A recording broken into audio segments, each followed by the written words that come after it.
Hello everyone, this is Marc Sabatella from Mastering MuseScore, and welcome to the MuseScore Café. This is my regular series where we talk about some aspect of creating music using MuseScore.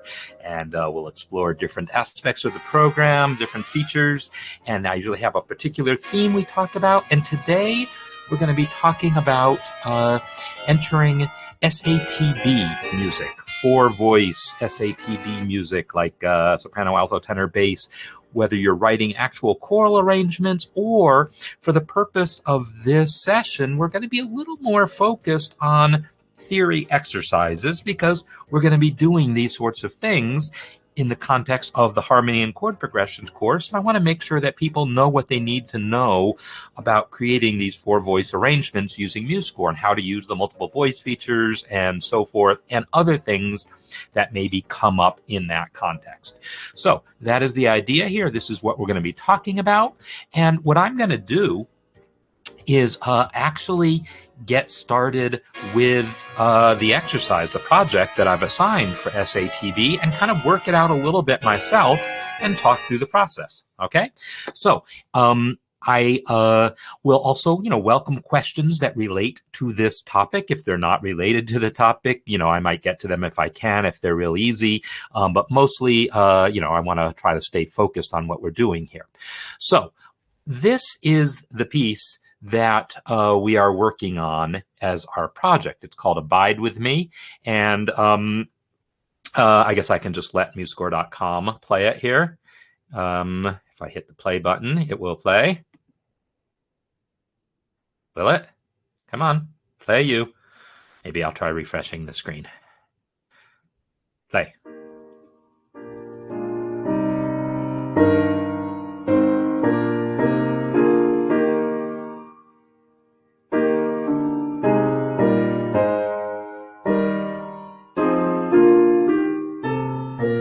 All right, and the point at which I stopped is the point at which in the project, that's as far as my demonstration went, and then you're supposed to be carrying it from there forward, right?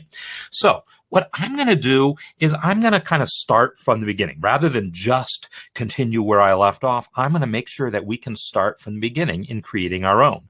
So to do that, I'm going to come over to MuseScore and I'm going to create a new score. So I'm always going to prefer using keyboard shortcuts when I'm demonstrating things. And so I'll try to make sure that I say what they are as I do it. They also display on the screen when everything's working properly. So I hit Control-N to create my new score. And there is a template. If I go to the choral section under Create from Template, if I go to the choral category, you'll see there's an SATB template, but it's going to want to create it as 4 separate staves. Now, choral music is definitely done on 4 separate staves if it's at all complex, if it's more complex than just a simple chorale. If all the voices have different rhythms and there's counter melodies and all sorts of stuff going on. But that's not what we're going to be working on here. We're going to be working on what's called closed score SATB. And so you'll see that here, there's a template for SATB closed score. So I could totally choose this.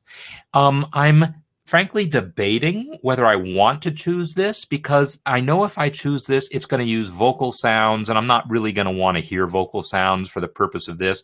I think I'd rather hear piano sounds, but just I could totally go either way. There's not really going to be any significant difference. But I think for my purposes, for what we're doing here, I'm just going to choose the Grand Staff template. So under the General section, Grand Staff. And then this is the next screen is where I would enter title and all that kind of information. And the piece that we're entering is in the key, whoops, here's the window. It's in the key of E flat and it's 4/4. So in the wizard here, I can choose my key signature of E flat, and 4/4 is already the time signature. I know that tempo-wise, I probably want this a little slower than 120, so I'll go ahead and say that I want a tempo marking, and I'm just going to put 108. That's what I think I remember liking for the tempo. And I don't know how long it is, and I'm not going to bother with any of this other information. You're welcome to put that information in, but you can also add it later. It's not relevant right now, so I'm just going to hit done and get myself my new score here. So this is my score. And let me just get my window resized a little bit so I can keep following the chat, because that is always my goal, is to be able to follow the chat while while doing other things. Okay, so I've got this going, and what I'm going to do now is bring up the window with the project, and I'm going to pin this so I can continue to see it while I work, and so that we can see what music I'm entering. And we're just going to get started kind of entering the music first the way it is, and then I'll go through kind of the more gradual process of composing and the trial and error that might go along with that. All right, so the first thing to know about choral music, or this SATB type of format, is yes, there's 4 voices: soprano, alto, tenor, and bass. The soprano and alto are going to be on the top staff. Tenor and bass are going to be on the bottom staff. And although there's 4 voices, we only need 2 voices in MuseScore. This is the important concept that it's just an important concept to get straight. MuseScore supports up to 4 voices per staff.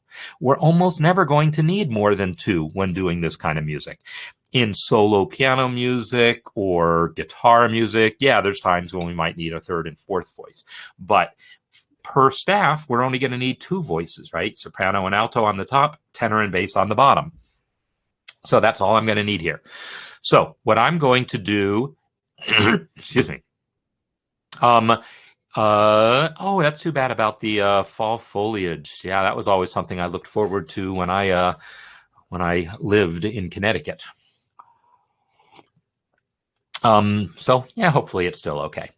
All right, so what I'm going to do now is start trying to enter these notes, and I want to talk through the process of how we're going to manage the multiple voices. The idea of multiple voices is what we see in the demonstration here. Notice the soprano part has stems up, the alto part has stems down. This is a common convention when writing this kind of music. Now, in fact, and those of you who actually sing in choirs can maybe, well, you can try to answer from memory, but then I'm going to suggest you actually check some of your choral music. If the rhythms are identical, like they are here, the soprano and alto are half note, quarter, quarter, half, half, quarter, quarter, quarter, quarter, half, whole, right? That's the rhythm. And when the rhythms are identical like that, it's actually pretty common to not use multiple voices for that. In other words, in a lot of published choral music, that G and E flat for the first note would actually be written just in one voice with a stem up. So like if I come to my score here, press N for note input mode, and type 6 for half note. If I now type an E for E flat, type Control down to drop it down an octave, and then Shift G to add a G to the chord. This is the way it would often be done in choral music when the rhythms match exactly. This is true, but we're not going to do that here. We are going to keep the voices separate for a number of reasons. One is that for the purpose of doing these kind of theory exercises, it's actually clearer to follow and analyze if we keep the voices separate. It also gives us the flexibility of then deciding we want to add some passing tones in one voice and not have to mess up the other voice, right? It's going to give us more flexibility to enter them as multiple voices. At the end, after we've entered everything in multiple voices with stems up and stems down like this, there is a command. I will just show it to you briefly now in case I forget. It's Tools Implode. If you run the tools implode command, it will gladly take your stuff that's in two voices and combine it into one wherever that's possible, wherever the rhythms match. So I'll try to demonstrate that later once I've actually entered some music. Now notice when I closed that menu, I clicked on the score, it entered a note, Control Z, my best friend, undo. All right, so I'm now going to undo also. The last thing I did before that was enter that G, and I don't need that G. So I'm undoing that with another Control Z. What I'm going to do here is enter voice 1 first. Voice 1 and 2 are kind of independent. So, I mean, they're completely independent. Nothing you do on voice 1 will affect what's in voice 2 or vice versa. So you can enter that information independently. So this is what I'm going to do here. I'm going to enter that first voice. So I've already entered a note, but it's actually not the right note. No, I meant the soprano note should be a G. So let's go ahead and fix that. I'm going to just use the up arrow key to move that thing up a half step at a time until I get to a G. I'm also remembering that I need to reset the sample rate of my audio device. This is something some systems will have an issue where there's sort of this weird glitchy playback unless you set your audio device's sample rate to 44.1, and my system is one of the ones that are affected. So there's a particular command on my system that will set 44.1 as the sample rate. On Windows, you'd right-click your speaker icon and you'd find it there. On Mac, I think it's kind of similar, but I'm not positive. Maybe someone with a Mac. I don't know actually that any Mac people have that problem. I think it's mostly a problem on Windows and occasionally on Linux. All right, so I've set that. I've got my G. Now I'm ready to start entering some more notes. So 5 to switch to quarter note. And I'm using keyboard shortcuts because I always use keyboard shortcuts. And yes, I can click the keyboard, the icon here. And in the workshop next Saturday, I'll kind of go back and forth a little more between mousing and keyboard shortcutting. But here in the cafe, I got to be me, right? I should just, give you a little heads up. If you somehow didn't get the memo, next Saturday, not this coming Saturday, but the following Saturday, the 23rd, I'm going to do a half-day workshop on MuseScore. And it's going to be intense. It's going to be like, I'm going to cram as much into those 4 hours as possible so that you really know how to do something. I'm not going to try to cover every feature, but I'm going to try to make sure you know how to do the basic things in that 4 hours. And then you've got the Mastering MuseScore 4 course to then look up other things, right, as you need to. But I want to try to make sure everyone's got a really, really good start. So Joanne, in hymnals, you're absolutely right. Those are the situations. Hymnals are going to be the situation where you're most likely to going to find these rhythms combined, because hymns typically have same rhythm between parts. It's part of kind of the definition of the genre. All right, so I've selected quarter note as my duration, and now I'm going to start typing some notes. I need a G, F, and then 6 for half note, E flat, B flat, and it needs to go up an octave, so Control up, and then 5 for quarter note, C, B flat, A flat, 7 for whole note, G. I've entered that much music, and that's where I'm going to stop with the first voice. Sometimes I go just one measure at a time. Sometimes I go a whole system. If I'm composing, I think a phrase at a time. But for this hymn, it's all kind of laid out in nice 4-bar phrases. I'm just going to go with it. I'm also, at this point, going to hit enter. Enter is going to do the same thing for me here that it would in a word processor. Starts a new line. So when I hit enter, notice it added that system break there, and it moved the cursor down to another line. So that by doing this, I get a layout that's kind of like what my original is. Now, instead of entering more notes in the soprano part, though, I want to go back and get the alto part. So I'm actually going to hit escape to leave note input mode. You can do this with the keyboard if you prefer. Control left will move you back a measure at a time. But I do want to get in the habit of moving in and out of node input mode sometimes so that we're like aware of which mode we're in. So I've hit escape to leave node input mode. Now I'm going to select that first measure, press N to re-enter node input mode, and now I want to switch to voice 2. Right here on the toolbar is the voice 2 icon. By clicking this, it will change my cursor green and tell me now I'm ready to enter voice 2. Make sure you're in node input mode when you do that. I'm going to show you what happens if you don't do that. Actually, I'll show you that right away just so you know. But first, I'm going to show you how it's supposed to work. I'm in node input mode. You can tell because I've got a cursor here. Now I click the voice 2 button. The cursor is still there, and now it's green, right?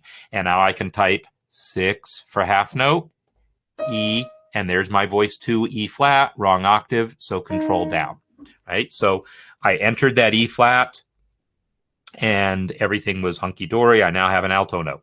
I'm going to undo that and show you what would have happened if I wasn't in node input mode when I pressed the voice 2 button. I'm going to select that first measure like I did before. I'm going to forget to go to node input mode and press that voice 2 button. And I see your question, Colleen, and I'll answer it in a second. I've selected this measure, and now I'm going to, without going to node input mode, press the voice 2 button. Notice what happened? It moved those notes from voice 1 to voice 2. These buttons serve a dual function. If you're in node input mode, it sets the stage for the next notes. If you're not in node input mode, it changes things. It changes what you've selected. And that's exactly the way all these other buttons work too, right? If I select this G and click the 8th note, it changes it to an 8th note. But if I'm in node input mode, it doesn't change anything. It just sets the stage. So just be aware that most of the node input mode, node input buttons here have that kind of dual function. If you're not in node input mode, they will change the selection. If you're in node input mode, they set the stage for the next note. So now I want to answer Colleen's question about voices 3 and 4. So MuseScore, as I mentioned before, you normally never need voices 3 or 4. So they're kind of not shown by default to prevent people from making the common mistake of entering the tenor as voice 3. Way too many people would make that mistake in MuseScore 3. They would think tenor, voice 3, bass, voice 4, and they would use the voice 3 and voice 4 buttons, and then they would end up with extra rests in voice 1 that they couldn't figure out how to get rid of. And most of the time, you're not going to need those, so they're not shown by default. And they're not shown by default in MuseScore 3 either. They only show in MuseScore 3 if you switch to the advanced workspace, which probably you already did. In MuseScore 4, it's really simple to just add the voice 3 and 4 buttons. I'm going to click the gear icon here, and now scroll down to where I see the voice buttons. Scrolling down, voice 3 and voice 4. Notice the eye icon there. Open eye means that icon shows, right? We've got a voice 3 button. And if I click the eye icon for voice 4, now the voice 4 icon will show. Now, the thing is, the voice 4 icon is not, in fact, showing because there wasn't enough space. My window was a little too narrow to show it, and so MuseScore still would try to kind of optimize the space, but that is the basic idea, that you can customize which icons appear. So I've got my icons there, and we're good. Okay, so it doesn't hurt, and this is my demo workspace, and I deliberately reset it in hopes that someone would ask exactly that question. So good job.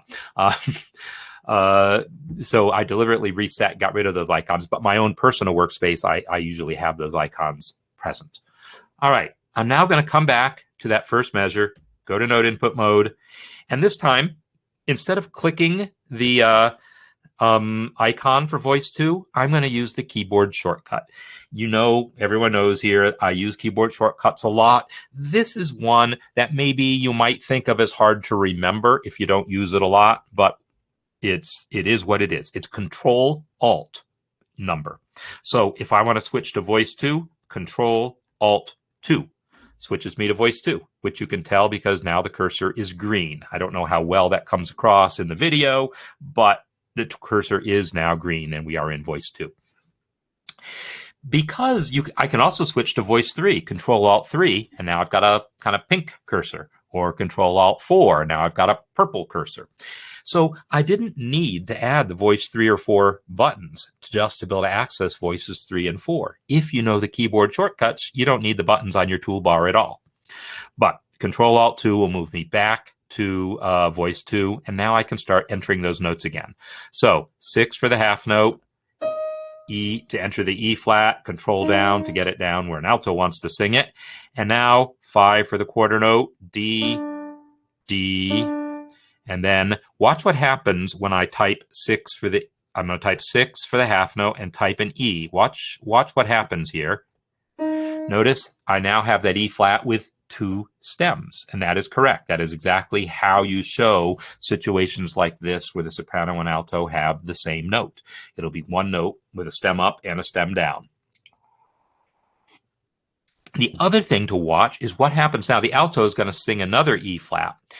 Oh, actually, let me undo that change I just made. Notice that the B flat right now in the soprano has stem down. Well, that's correct. Middle line notes would normally have stem down, except if there's multiple voices. As soon as I enter that E flat into voice 2, that B flat stem flips up. MuseScore knows, hey, this measure has multiple voices in it. I better do the stem up, stem down thing so that all my voice 1 notes will be stem up in this measure. So MuseScore does this kind of measure by measure, which is the kind of normal way of doing things. I mean, there can be exceptions, but if a measure has only a single voice in it, like this next measure only has a single voice in it right now, then the stem directions are determined by pitch, right? The C is stem down, the A flat is stem up. But if there's multiple voices, it's voice that determines stem direction, not pitch. And MuseScore does all of that automatically. So enter my E flat. And notice I haven't left note input mode since I started entering these notes. And it's just staying with voice 2. And voice 1 is not being affected by anything. In fact, I could enter totally different rhythm. I could enter some 16th notes right now.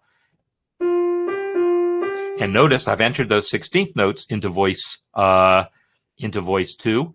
But voice 1 is still perfectly happy to just have the quarter note. That is the whole kind of point of multiple voices, is it creates independence between voice 1 and voice 2. You can have completely independent rhythms. Your voice 1 rhythm and your voice 2 rhythm can be completely independent. In hymns like this, they are typically going to be very similar.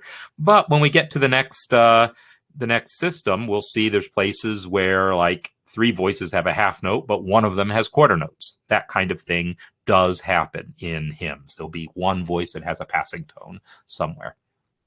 All right, I will undo Control Z all those notes I just entered and now enter the correct notes, which is 5 for quarter note, C, D, E flat, F, and then 7 for the whole note, E flat. So I have now, and it's gone down. The cursor went down to the next system, but the other window here, my pinned window, was kind of obscuring it. But MuseScore did go down to the next system kind of automatically, and it's still in voice 2. So if I wanted, I could continue entering the alto notes for voice 2, but I think not. I think I want to make sure I get the tenor and the bass, and then also get those Roman numerals, shall we? So what I'm going to do now is, again, press Escape to leave note input mode, select that bottom measure, N for note input mode, and I'm going to, again, enter voice 1 first. I enter voice 1 first. This came up during another recent session. If I'm copying existing music, I will always enter voice 1 first. But if I'm composing music, I more typically put in the bass line first and then fill in the inner voices. So I'm actually going to do that here. Let's pretend I'm writing this. Let's pretend I don't already have it all written out. And I've already figured out that I want a half note and I want E flat, and then I want 5, B flat, and then 6 for half note. Oh, but when I said 5 for the B flat, that's not because it's scale degree 5, that's because they're quarter notes. And when I said 6 for the C, that's not because it's scale degree 6, it's because it's a half note. It's just coincidence that they lined up that way. I still have half note selected, and now I can type G. And now quarter note, I want to have 4, 5 passing tone. Oops, I accidentally must have pressed 4. My finger slipped and I pressed a 4. I'm just going to delete, just Control Z those and try again. 5, B flat, C, D, 7, E flat. Now, some of you may already be noticing what I did wrong. What have I done wrong here? I decided I wanted to put the bass line in first, so I did. But what did I do? I put that bass line into voice 1, didn't I? And I don't want it there. I want it in voice 2 so that I can get the tenor part in there. Well, let's fix it. What I'm going to do is make sure I'm not in note input mode, so press escape. And now I'm going to select those 4 measures. I'll click the first one, shift click the last one, so those 4 measures are selected. And now I have 2 choices for how I'm going to move those notes to voice 2. We've already seen that if you click the voice button, that will move the notes into voice 2. So if I click the voice 2 button right now, boom, all those notes are now moved to voice 2, and voice 1 is now filled with rests. That will work some of the time, much of the time. It won't work if there's triplets. So I do want to show you the other method of moving notes between voices. So I undo that change. Again, I've got those 4 measures selected. I'm going to go to Tools, Voices, and now I'm going to pick Exchange Voice 1 and 2. When I do this, it's going to just swap voices 1 and 2. And so now, again, my notes that I just entered are in voice 2, and voice 1 is filled with rests, ready for me to enter some notes. So, in fact, I just do that pretty regularly, to be honest. When I'm composing music in SATB format, I will enter that bass line, and I'll forget to switch to voice 2, and I won't sweat it, because I know I can fix that easily later. So, so that's now ready for me to enter my tenor voice. So I'll select that first measure, press N, and it's going to default to voice 1, which is what I want. And now I can enter my tenor voice. So 6 for half note, B flat, and I want it up in this octave. So Control up.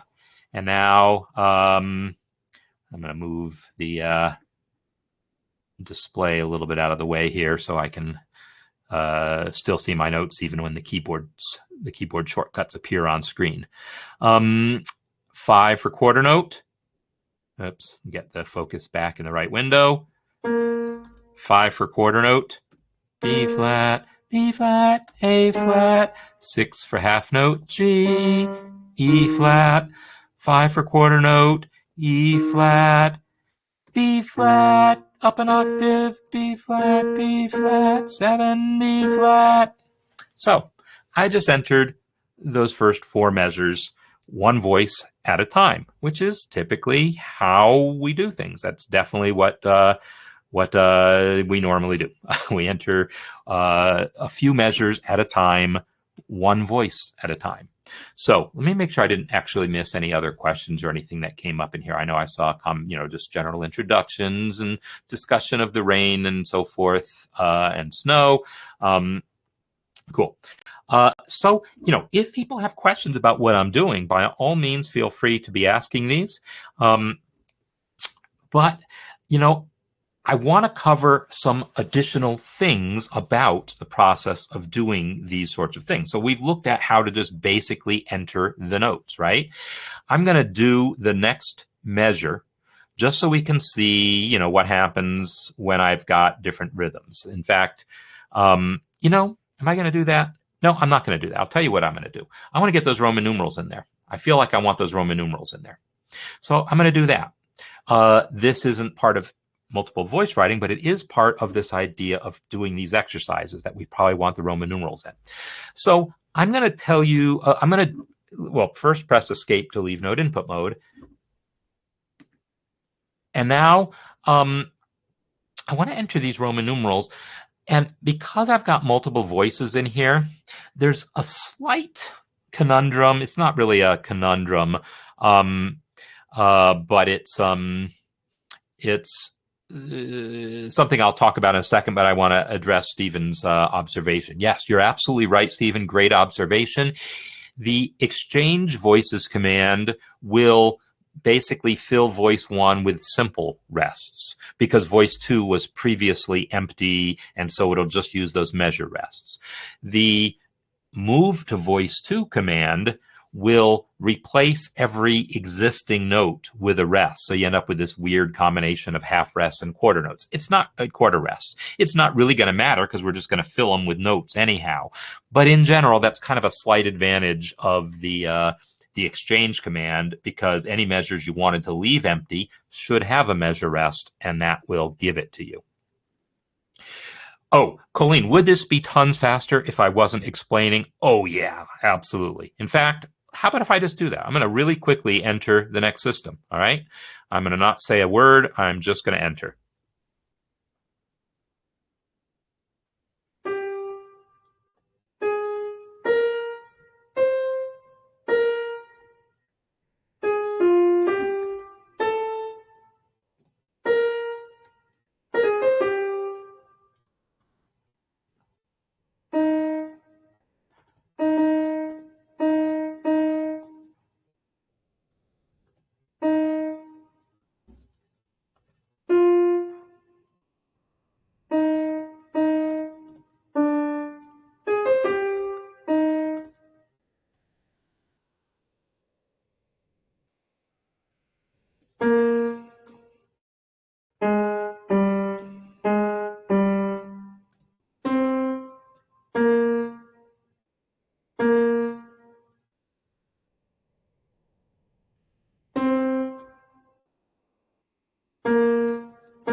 There you go. So that's how long it took me to enter it when I wasn't talking. So yeah, I just entered those notes pretty darn quick, left to right. The only thing that slowed me down was realizing, hey, I haven't thought through. I haven't completed the exercise. I haven't actually written in.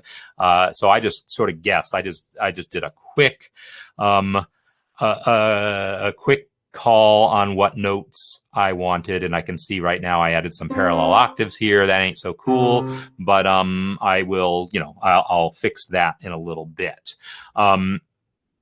So yeah, that process of entering the thing, it's all I did was enter the notes, soprano 4 bars across, and then I hit Control left to move back 4 bars. I never left note input mode. I switched to voice 2, entered the alto part, Control left 4 bars, and then use the Alt down is the shortcut then to move between voices. So I used Alt down to move to the bottom staff.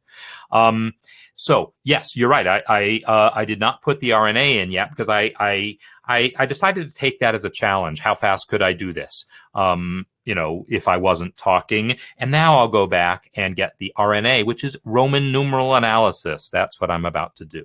I'm about to put in the Roman numeral analysis. So also I'm going to select this measure and hit enter just so I have it nice and spread out. And now I'm going to go back to the beginning and do the Roman numeral analysis. And Bob's observation about rests is, yeah, you're absolutely right. If the rests already have the right rhythm, repitch mode might be a quick way of entering the notes. You're absolutely right. So that's I will say I almost never actually think to do that, but yeah, that's pretty clever. That is pretty clever. I want to put in these Roman numerals, and I want to now come back to the point that I started to say about a conundrum. We have 2 voices here. We usually think of the Roman numeral analysis as somehow being associated with the bottom note, because I don't know, figured bass also is based on the bottom note. So my first inclination is usually to select the bass note and start entering Roman numeral analysis, but then my Roman numeral analysis is in voice 2. Does that matter? Well, no, not really, but somehow it bothers me a little bit.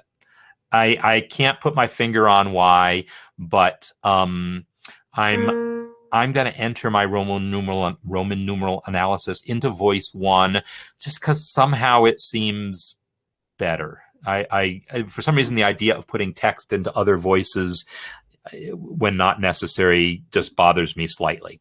So I'm going to select the voice 1 note here, the tenor voice, and now go to Add Text Roman numeral analysis. Now notice Roman numeral analysis shows up with a shortcut here, Control-Shift-R. And Sue, I'm going to address your question momentarily, but I first want to show how to define that shortcut.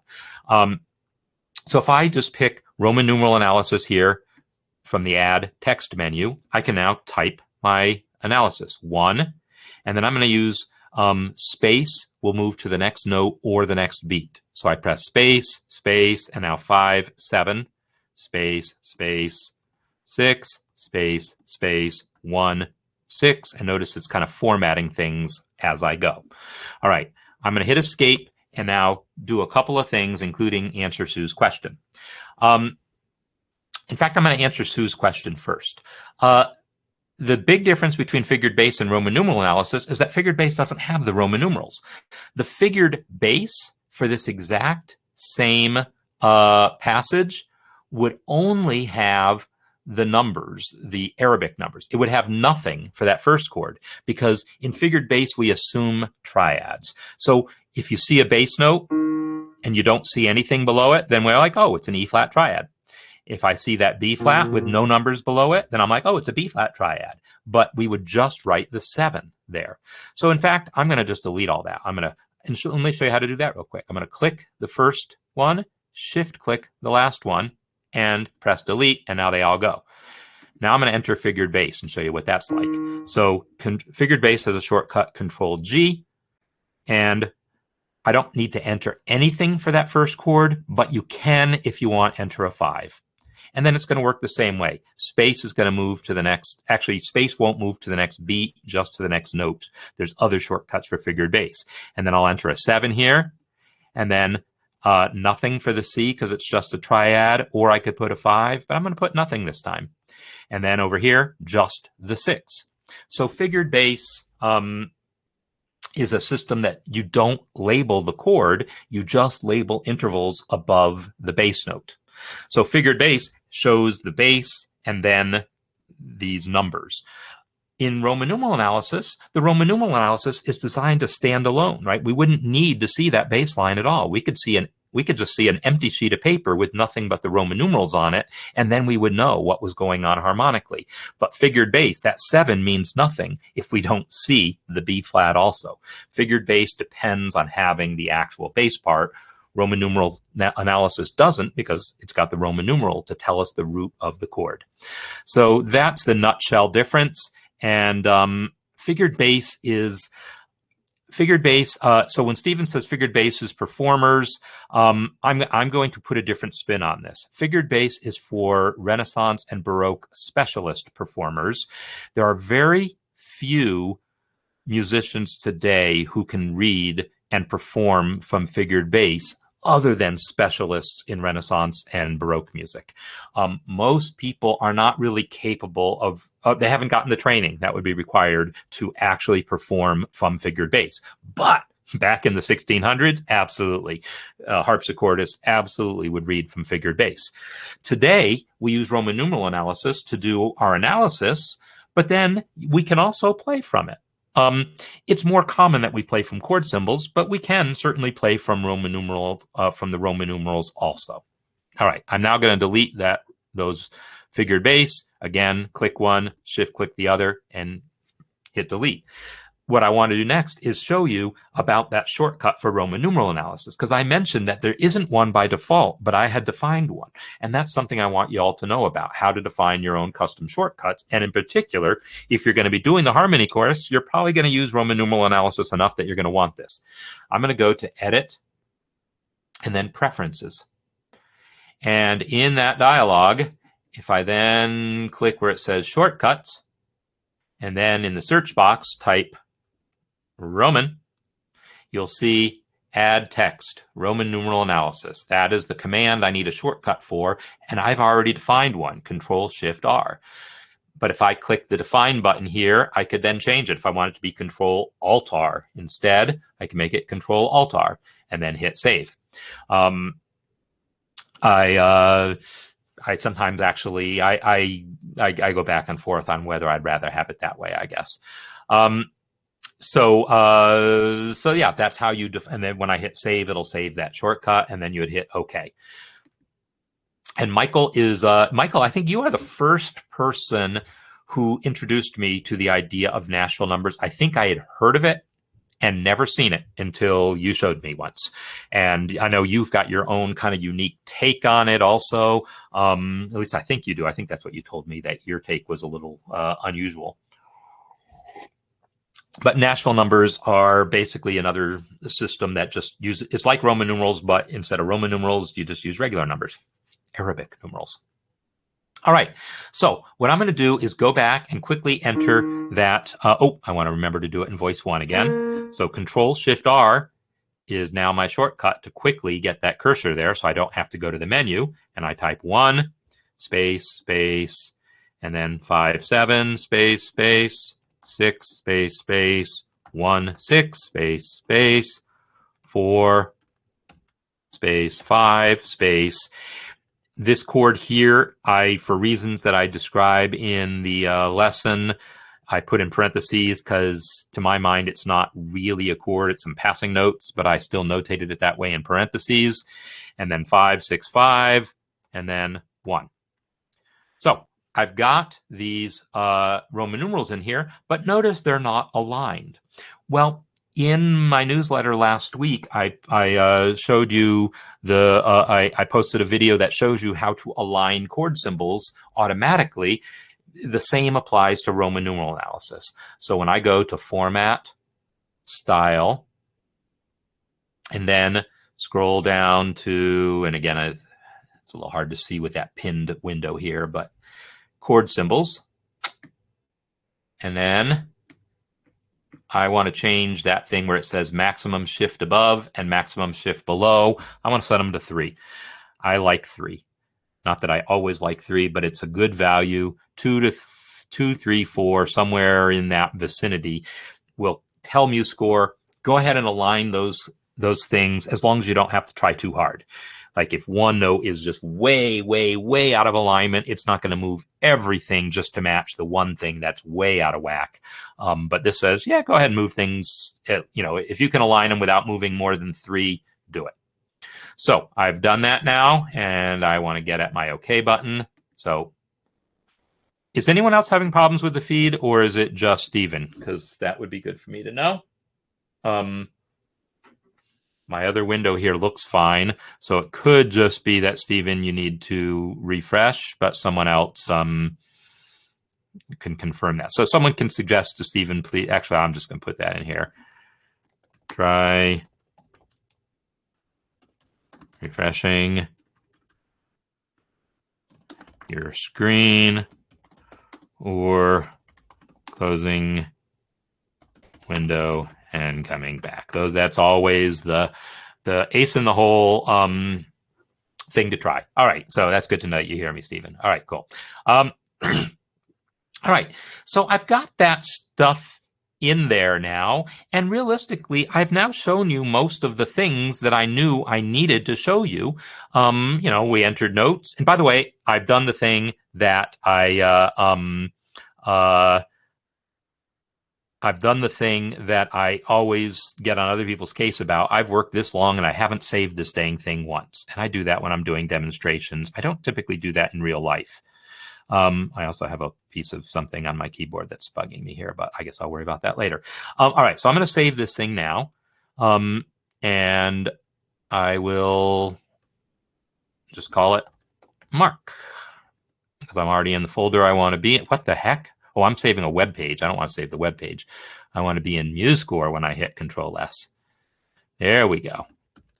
and I'm going to save it to my folder where I'm putting everyone's assignments. And I just want to talk about a couple miscellaneous things here. Community, Harmony, students, project 1. I'm acting like a student right now. All right, so I want to answer Dean's question because it's a good one. I think, I assume you're talking about this guy right here, right? You're talking about this chord here.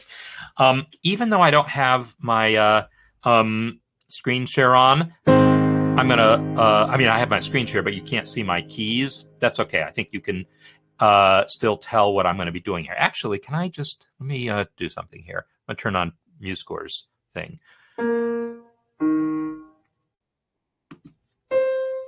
There we go. MuseScore is showing me the keys. And then, so this thing that happens on beat 3, if you look at the notes themselves, C, B flat, E flat, and B. Oh, the first measure.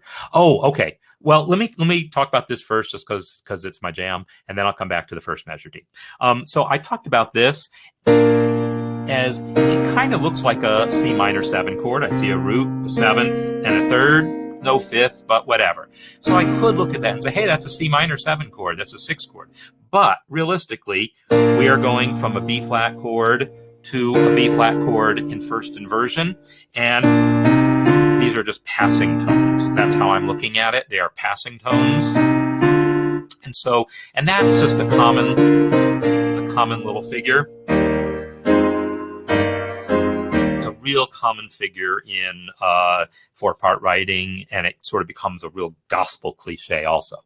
But coming back to the first measure, I talked about this at some length in one video or other I did, talking about harmonic ambiguity. I think that was the one where I talked about, that might have been a different one. But this, in any case, what's happening here is that this chord here on beat 3, we could either say, hey, that's a G minor chord in first inversion, or we could say, hey, you know what, it's a 5 chord, it's a B flat chord, and that G is a suspension, right? So if I want to notate that suspension, there is a way of doing that. You write 6-5 to indicate that there's a 6 going down to a 5. And you can also do it this way. You can put, see, the thing is, if I put 5, 6, then people are going to think that that means a 5 chord in first inversion, which isn't right. So you'd write 5, 6-5, so that people understand that that 6th just, you know, becomes the 5th, and it's really just a 5 chord. And then it's not even a 7th chord until the next measure. So this is another way of notating it if your goal is to be really detailed about notating every little motion of suspension and so forth. What I am going to suggest here is that we don't need that level of detail. So, oh, yeah, I want to come back to the point I was making. We can either look at this as a G minor chord in first inversion, or we can say it's a 5 chord where that G is held over. And now the chord is changed over, and I didn't get the memo yet, and now I come down. That is a suspension. A chord left over from a previous chord that is no longer. So G is left over from the previous chord. It's in the new chord. The chord has changed. The G is not a chord tone. And then it resolves. So that is a suspension, and this is how we would notate it. We'd write 6-5, and and Colleen, great to have you for the whole session. So that 6-5 is how we notate that suspension. And yes, that is how you notate it, but for the purpose of what we're doing, and this comes back to what Stephen was saying earlier about Roman numeral analysis being for musicologists. And yeah, if we get down to this level of detail, notating every little suspension, it's really curious to me that Roman numeral analysis thinks it's important, or traditionally people think it's important to notate suspensions in Roman numeral analysis, but they rarely bother notating passing tones or neighbor tones, even though those are also non-chord tones. And I don't know that I have a good reason why that seems to be the case. Why do people think of suspensions as being super important to put into your Roman numeral analysis, but passing tones and neighbor tones can just happen without worrying about it? What I'm going to say is, for our purposes, we're never going to worry about it. Whether it's a suspension or a passing tone or a neighbor tone, we're really not going to worry about these temporary non-chord tones because they don't affect the function of the chord. So in doing an analysis of an existing piece, yes, you want to get all that detail in there, but if our goal is to understand harmony, understand the function of the chords, and then be able to come up with our own harmonies and replace chords and things like that, those details are going to kind of, that's separate. We don't need to deal with that detail. So I'm going to, generally speaking, be more generic in my analysis. I'm going to err on the side of genericness. So I'm going to click that 5/7 that I've now put on beat 4, Control X, and just move it to beat 3. Because speaking generically, those two beats are a 5/7 chord. All right. So Michael is asking a good question that I'm glad you asked, because I was thinking it in the back of my mind while I said that. That suspension there is just temporary motion, right? In the video that I posted was it my newsletter this week, where I talked about, I can't even see, I post so many videos, it's hard for me to remember which, but I talked about that, right? I had that chord, the monk chord, if you want to look at it that way. This chord here, which is an F7 chord, but with a B flat in the melody, we typically avoid. Typically avoid that note. However, if I had to have an F7 chord and wanted to have a B flat in the melody, I would change the chord to an F7 sus, right? And by calling the chord symbol F7 sus, I'm telling people playing the chord, don't play a third at all. It's going to clash with the melody. Well, now that becomes important information to know. Don't play the third because it's going to clash with the melody. Now I'll call the chord F7 sus, and then and then I'll call it in the Roman numeral notation. I would actually notate 5/7 sus, even though that is garbage as far as classical analysis is concerned. No one would want that. That is garbage as classical analysis goes, but as practical speaking, if I was trying to indicate that sound, the sound of a dominant 7th chord with a 4th in the melody, that's kind of how I would notate it Roman numeral analysis wise, so that I understand it's a 5 chord, and I understand that 4th kind of is significant because it's a significant part of the harmony, because it needs to be that way to support the melody. So that's my answer to that question. And so Joanne, when you're talking about understanding better about notating suspensions, yeah, I get that. And I will say there's any number of other websites and things that will talk in more detail about notating of suspensions. I don't think there's any other suspensions in this piece to talk about, any like other kinds of suspensions, but uh-oh, did something go wrong, or I'm just said something uh-oh-y. The 4/3 suspension, 4 going to 3, is the more common type of suspension, and so that one we would also write as 4-3 to say like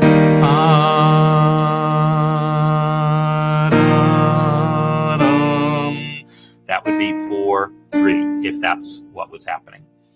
So yes, that is how you notate it. You put in that 4 and then -3. There's a significant difference between 4/3 suspensions and 6/5 suspensions. In a 4/3 suspension, this 4th creates a dissonance, right? It's a 7th. Let me actually notate it, because I realize you're not seeing my keys.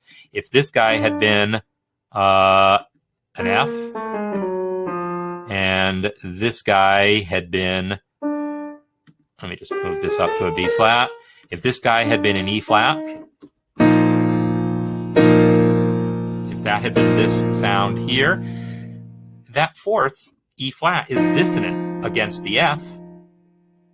It's a minor seventh, and it's also somewhat dissonant against that bass note B flat. It's a fourth. Fourths are special. Fourths aren't inherently dissonant, but a fourth above the bass note creates an unstable condition that we just want to resolve carefully. It's either going to be a suspension or it's going to be a second inversion triad, and either way, we want to treat it carefully, resolve it by step, etc. So that 4-3 suspension, that fourth is actually dissonant against that chord. But the original thing we had was not dissonant at all. So I'm just going to undo those changes so we can see the original version. The original version has no dissonances in it. That G is a fourth above the D, but fourths within chords are fine. Just fourths above the bass are a problem. But there's no dissonant intervals anywhere in there. So,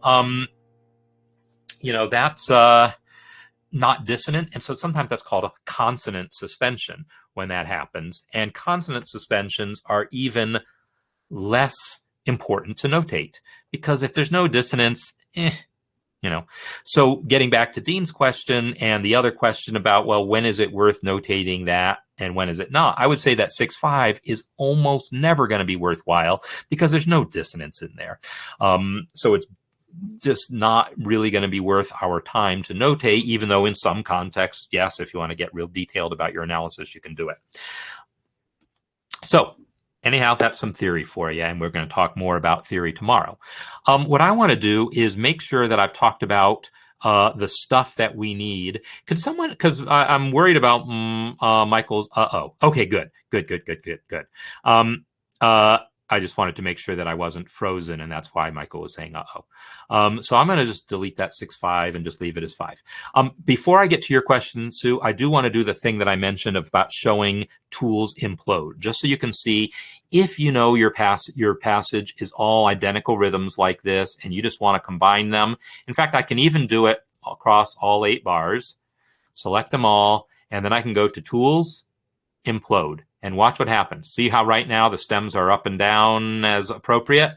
When I go to Tools Implode, oh, shoot. When you do Tools Implode, do it one staff at a time. Otherwise, it tries to combine the staves. So I've selected just the top staff, click the first measure, shift-click the last measure, and now Tools Implode. And notice what happened. Now they're all combined onto one stem throughout. And if I try to do the same on the bottom staff, Tools Implode, it's again combined them onto one stem where it could, but in this one measure where the bass moved and the tenor did not, it's using 2 voices just for those 2 beats, and then it combined it everywhere else. So wherever it can combine, it will. Where it can't, it won't. So you can use that as a last step if you're producing music for a choir to read. But we're not, I'm not focused on that here. I'm focused more on theory exercises. And this is actually going to be counterproductive because it makes it then harder to go in and add more passing tones later. So I'm going to undo those implodes. And I want to try to address Sue's question. So I am going to, just because you brought it up, I'm going to address it briefly now. I can address it more tomorrow. When I talk about rules in music or law, rules in music theory, the analogy I make is it's like the law of gravity. You can't break the law of gravity, right? Law of gravity doesn't care what you do. It doesn't care if you jump off a cliff or not. It just tells you if you jump off that cliff, you fall. I'm thinking of the Coyote and Roadrunner again. Gravity tells you what happens if you do this thing, but it doesn't tell you if you should do that or not. It just tells you what's going to happen. So this sound right here, it's a dissonant sound, but it doesn't say, nothing about theory tells you you can't do this. It just tells you if you do this, it's going to be pretty dissonant. And then you find the right situation for it. And I'm going to show you this right situation. This is a really famous tune by Thelonious Monk, because I associate this sound with Thelonious Monk a lot. I'm going to show you that sound in a...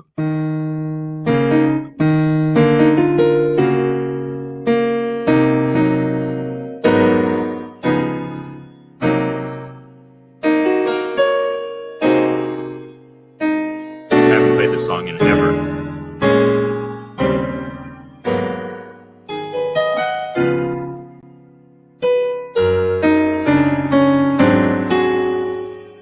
I'm going to skip to the second ending.